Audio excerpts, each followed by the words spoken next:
What's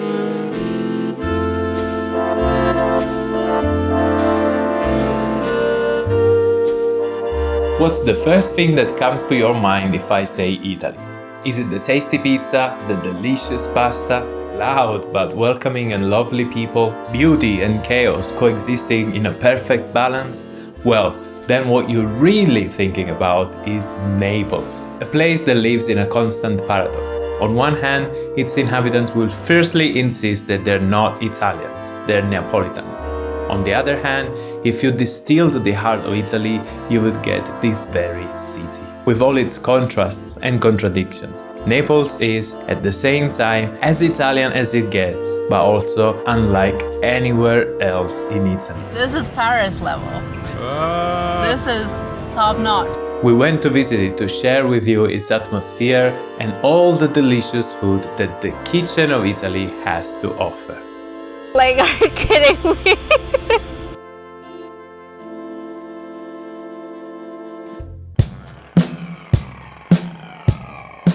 We'll kick off this video with a pro tip. If you're planning on visiting Italy, you will probably want to see its historical heritage and visit a museum. Well, if you plan that visit right and you go on the first Sunday of the month, all major national museums in Italy are free of charge. We were lucky to be able to take advantage of this incentive in Naples and visited the Archaeological Museum. In just half an hour drive outside of Naples, you'll find one of the most important ones in the whole world, Pompeii. This Roman city was completely covered by hot volcanic ashes following the Vesuvius eruption in 79 AD, and because of that, the entire city was perfectly preserved. It's one of the most visited attractions in Italy. Growing up here, I never had a chance to visit, so I'm extremely excited to go and see, because we all learned at school of the people that were left petrified, were left when they were escaping the eruption. So let's go and see.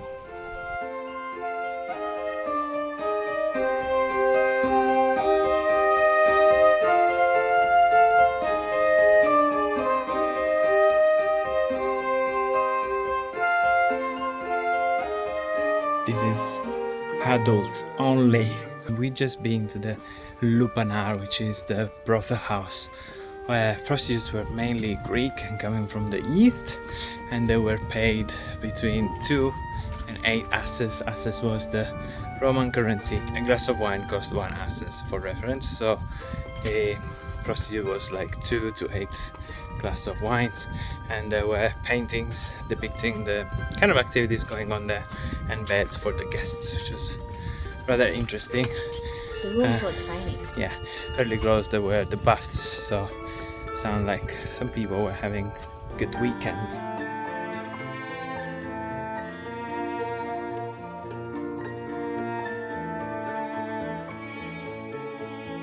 This is called the Garden of the Fugitives because the 13 human statues, petrified humans that were found here were basically fugitives. They were running away from the eruption. Who wasn't on the site? They were found basically already climbing a wall made of pyroplastic stones that had already formed and was over 3 meters long, so they were desperately trying to run away from the eruption. And this place was a group of houses turned into a vineyard where people had a pergola and they were having their banquets and celebrations and meals together. The first group of people we see here. It's very weird to look at that.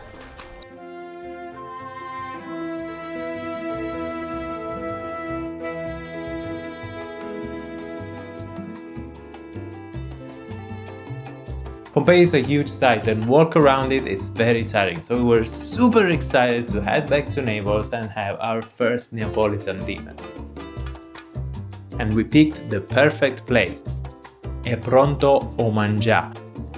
Typical down-to-earth Neapolitan trattoria with over-the-top decoration and very loud music and chatter. We couldn't even record there. We had some delicious fried sardine, pasta alla puttanesca, and a seafood spaghetti that was to die for.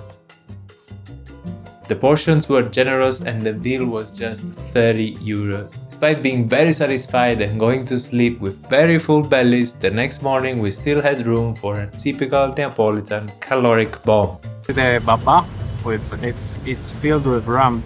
It's soggy with rum. Whoa. Oh, Is it strong? it is very strong. Oh. No, it's delicious. Super fluffy. It's crazy fluffy. It's amazing. It's delicious. Oh, it's really moist, but it's not soggy.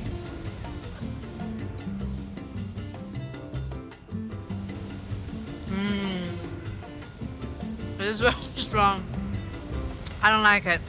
It's very sweet and I mean, the alcohol with the sugar is still kind of okay, but yeah, strong. Too sweet. No, I think it's all yours, baby.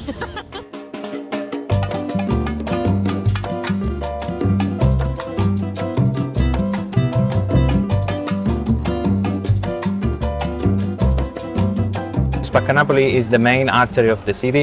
It used to split ancient Naples since the Roman times in half, the north part and the south part. So this street has been one of the main streets of Naples for almost 2000 years now, and it's the beating heart of the city. So as you walk, it's very narrow, it's very noisy, it's very crowded, and as you walk down it, you're surrounded by shops left and right, bars, pizzerias, and other small streets that come out of this street, and it's really bustling. It's like feeling the beat of the town under your feet.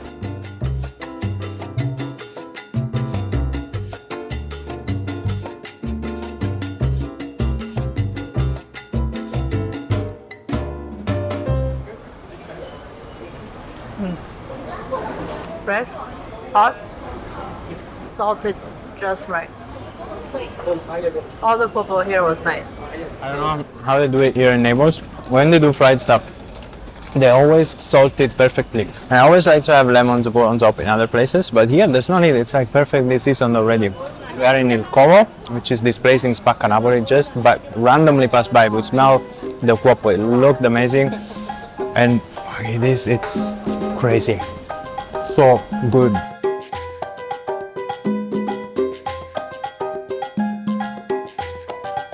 Eight minutes in a video about Naples and not even a pizza? Of course, we're gonna try all the best pizza places, but Jay had a brilliant idea. Everyone says pizza in Naples is amazing everywhere, so what we're gonna do? We're gonna pick a random shop and Yes. see if it's really good. We're gonna just walk down. We're not gonna go to Michele Sorbillo, all these fancy ones. We can just walk into the first one, the random one that we see, and see if it blows us away. This is gonna be our first pizza in Naples, so it's gonna set the bar for everything else. Benchmark. Benchmark. Let's go. Fire.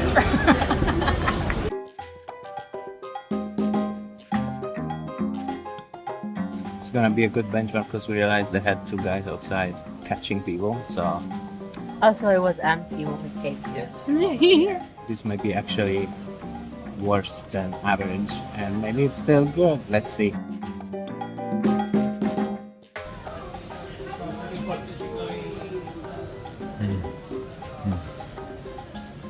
Oh, it's very good. Okay. Very good. Like for a random place. I mean, probably better than most pizza I've ever had in my life. And this was just like a random place in the corner of Naples. Dodgy looking too. Look at the dough. Yeah, it's very dodgy looking, but what isn't dodgy looking here? Dough is perfect. Tomato sauce tastes good. Mozzarella tastes good. Okay, tiny bit salty, but the dough is definitely one of the best doughs we've ever had.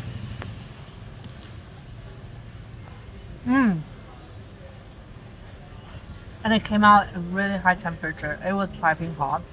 I have to wait for like 2 minutes before eating this. This is really good pizza.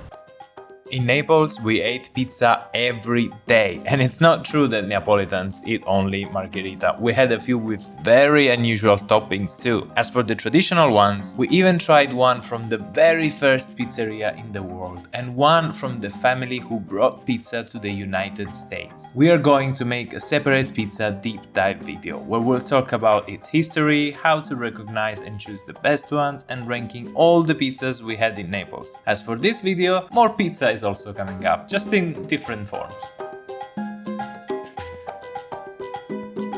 But there's more to Naples than just food. The uniqueness of this city is shaped by its inhabitants, who have a very distinct character. One of Neapolitan's peculiarities is to be quite superstitious, and you'll find references of it all along its streets, in shops that sell tokens of good luck and lucky charms like the horseshoe, the chili, and the horns. Do you know why the nose of this statue is so clean? Because it's good luck. This is Pulcinella. It's a historical character of the Commedia dell'arte, the art comedy of Naples. It dates back all the way to the 17th century. Naples has a huge history of theater, like comedy especially, and still today, Italian comedians, the funniest Italian comedians are all from Naples. Like, they are extremely funny people. They basically embodies the spirits of Naples because it's superstition, good luck, and homage to Pulcinella, which was one of the main characters of the theater. And superstition often goes hand in hand with religions, and that's true also for Neapolitans. And they worship two gods, the Christian god and the god of football, Diego Armando Maradona. In our travels, I don't think we've ever seen a city where people are so devoted to a person like Neapolitans are towards Maradona. They even call many of their kids Diego to honor the name of this football player.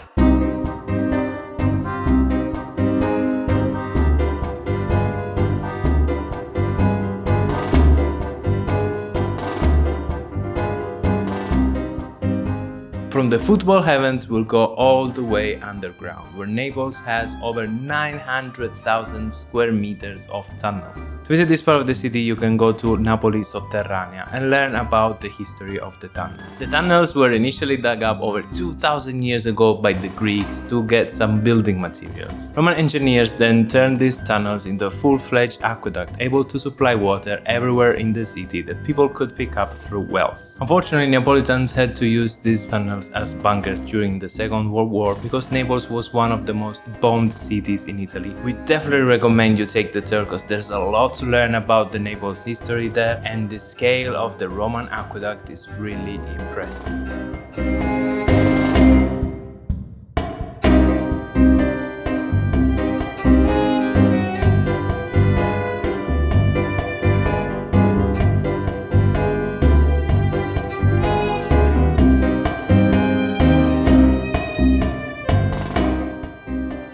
Like a baby.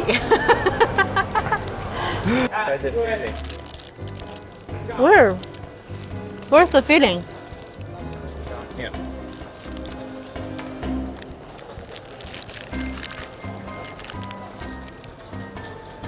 Okay, it's a little smoky, but I think they didn't put salt in it, so it tastes like it tastes a little bit like the Chinese youtiao with some fillings inside. So this is exactly what youtiao is made of, but this they put something inside. What's the Chinese youtiao? It's also a fried dough. It's just a piece of fried dough. It's like a churros.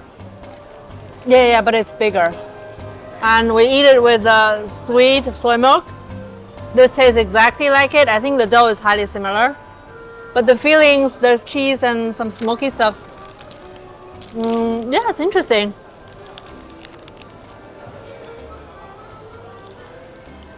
Very oily though. Look at this. Yeah, it's very oily. And you don't go and eat in Naples street food to be healthy. Fried pizza was actually invented before actual pizza because everyone could fry, but not everyone owned an oven. And Neapolitans loved this food so much that they even invented a special street food version you can eat while you walk. We're finally trying the pizza portafoglio, which is basically a pizza folded in four like this. And here in this place, Passione Pizza Fit, right in Toledo, so very convenient. They make it on the spot and it's just €2.50 for a marinara like this. Beautiful. Very beautiful. Oh, it's amazing. Perfect. I really like the tomato sauce, and it's so hot that when they bring it, because all the tomato is pooling like this, you see it bubbling a little bit, so you have to wait a little bit. But if you want something quick, cheap, and delicious, but not as big as a normal pizza, you get pizza portafoglio. Amazing. This is like what, the 7th, 8th pizza we had in Naples. Luckily, on top of strolling in the city center, Naples offers plenty of places where you can go and burn those extra calories with a nice walk. And if you get a chance, come up on the hills here in the Vomero neighborhood. You can visit this castle, which is called Castel Sant'Elmo. Also, you have very beautiful views all over Naples, and you can feel really the contrast between downtown and up here on the hills. Here everything is a bit more polished, more looked after. We saw someone pick up their dog's poo. Would never happen in the town center.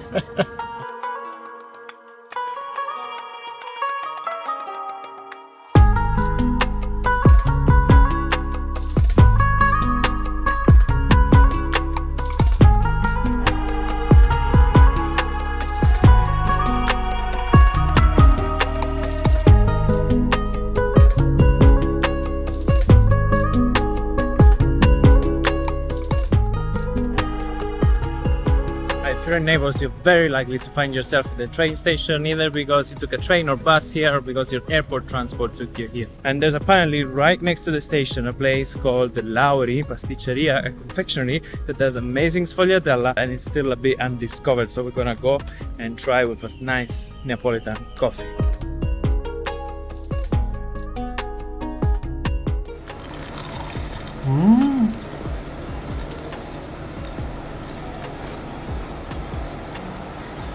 Wow, this is so good.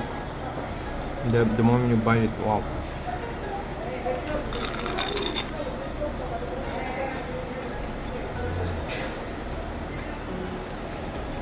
This is the way. It's just perfect.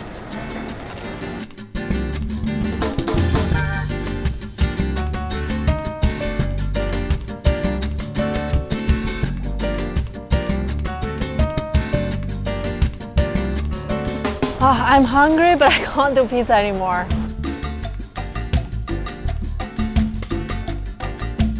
Naples, well, Campania as a whole is famous for its mozzarella, so we have a really good mozzarella shop next door. So we're gonna go and try some authentic Campanian buffalo mozzarella. Wow! Fortunately, we couldn't get the salad because they were closing and they had to like bring the tables in, so we had to find our way. We got two takeaway things. We got some alici and some mozzarella. Oh, thank God this fish is not salty. Now we're gonna eat this on the street? Like, are you kidding me? Romantic moment. You imagine you're on your first date like this. Yeah, we just split it in half and bite it. No, we take turn. How are we gonna split in half? We have to use the plastic. I'm gonna go first, okay? It's quite soft. It's very soft. It's softer than the supermarket mozzarella. It smells a bit tangy.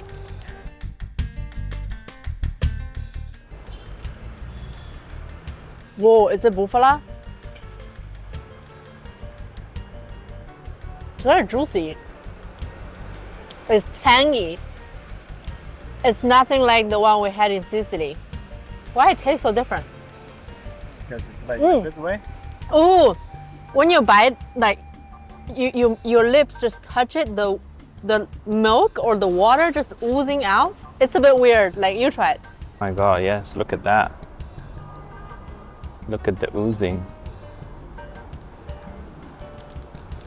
That's satisfying. Go. You feel it? Mamma mia! Oh my God! Oh my God! Oh my God! Oh my God! Oh. Yes. It makes me feel too weird because it's so much milk inside. This is insane. But why it's so different? This is absolutely insane. The buffalo we had in the farm was different. I don't know. It's so good. Have more. This is the tanginess they're talking about, because last time I didn't understand. Dinner was weird. I think the buffalo mozzarella was, there was too much milk in it. Kind of made me bloated. I only had 2 mouthfuls. Davide ate all the rest, and I'm already not feeling good.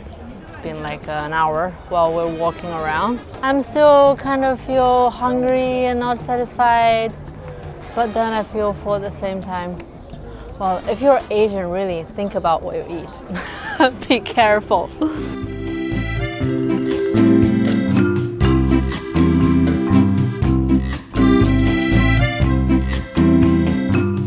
Tried countless pizzas. We tried the sfogliatella. We tried the amazing seafood. But you can't leave Naples if you don't go to Pasticceria Poppella and try the fiocco di neve.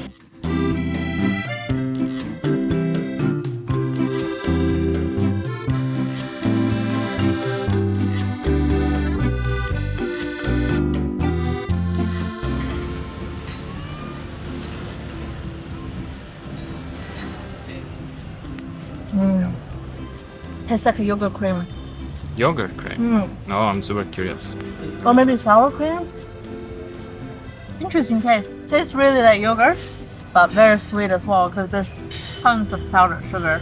So much anticipation for this.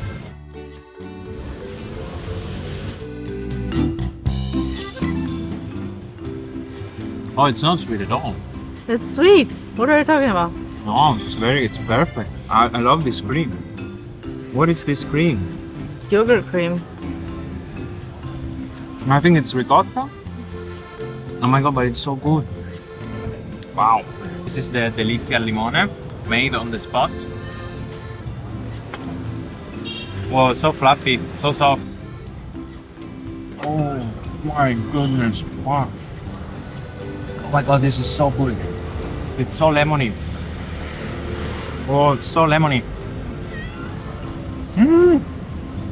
It has a lot of lemon zest, a lot of lemon flavor. It's intense but good, and it's very fresh. Oh my god, Jay, you gotta try this. This is Paris level. What? This is top notch. A lot of things in common between Paris and Naples. The good pastries, smell of tea. I guess. Around the station is sketchy. It's basically Paris without the tower.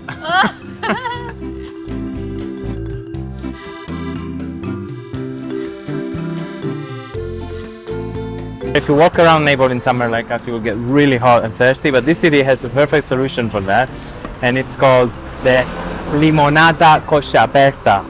Translates to spread your legs lemonade, more or less. Why spread your legs? Let's go find out.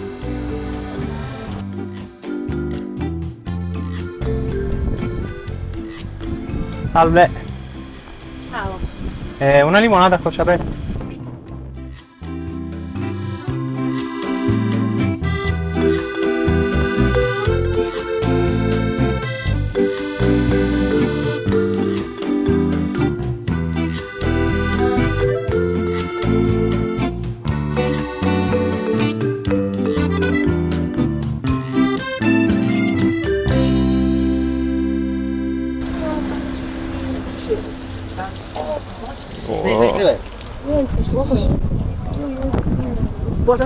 That's why you spray your legs. Because it overflows, there's baking soda. This is very good, it's very hydrating. It's good also for digestion. If you had too much food, like it's very likely to happen in Naples. But it overflows and you're forced to spread your leg, and that's how it got its name, like spread your leg lemonade. Ah, it's so refreshing. Super hydrating. The water bank is right at the edge of a market, and if you pay attention to the signs of the market, you'll see they're all the same, and you can see those signs all around Naples. And because there's a small hidden place in that market that makes all these signs, it's the last person who does handmade signs for markets, shops and restaurants. We're gonna go and see if we can find it, because it's a bit hidden in the market, and if we can have a look at how he works.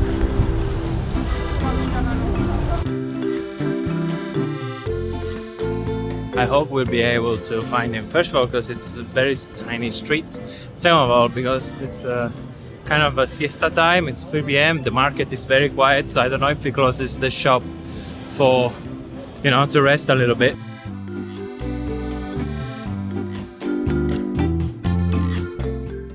Ricardo!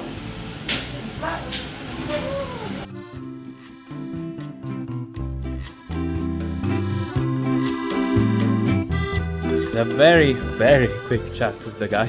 He's been doing this for over 70 years. I started in the 50s. A bit grumpy.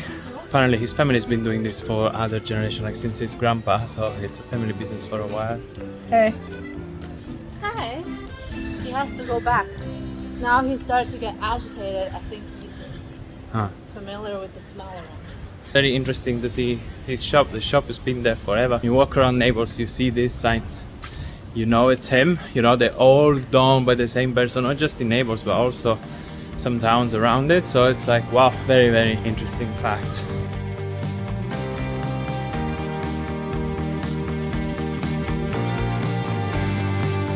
Time for one last meal at the Neapolitan trattoria, this time with the whole family, before getting on a train to the Amalfi Coast, our next destination. In our next video, we'll talk about how to visit the crown jewel of Italian tourism on a budget, whether it's worth the hype, and share with you our experience in this little slice of paradise.